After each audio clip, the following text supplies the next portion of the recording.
আমি ডমলে কিছু কাজে এসেছিলাম, তো আমার একটা বান্ধবীর সাথে অনেক দিন পর দেখা হবে। আমি মানে প্রচুর এক্সাইটেড আছি। তো ওর বিয়ে হয়ে গেছে যেহেতু, সেই কারণে আমি ওর সাথে অনেক দিন দেখা হয়নি আমার। তো ফাইনালি দেখাটা হবে। তো আমি শুধু রিয়েকশনটা দেখতে চাই যে কতটা খুশি।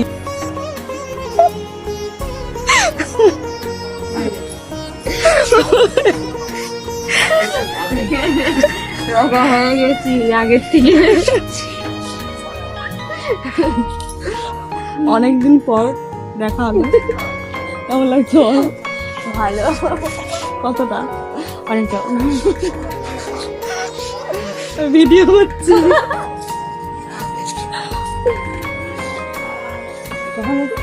অনেকক্ষণ। আমি তোকে এমনি বলছি যে আমি বাড়ি চলে গেছি, বুঝতে পারলি?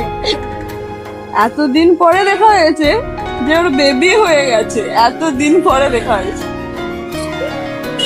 আর ওকে সত্যি আমি প্রচুর প্রচুর মিস করি, কিন্তু কিছু করার নেই, যেহেতু বিয়ে হয়ে গেছে। আর বিয়ে হয়ে গেলে তো শ্বশুর বাড়ি যেতেই হবে, এটাই হচ্ছে ব্যাপার। তুইও করে ফেল। করবো না, এখন দেরি আছে। কেন? কেমন লাগছে দেখা হয়ে? ভালো, কতটা? অনেক।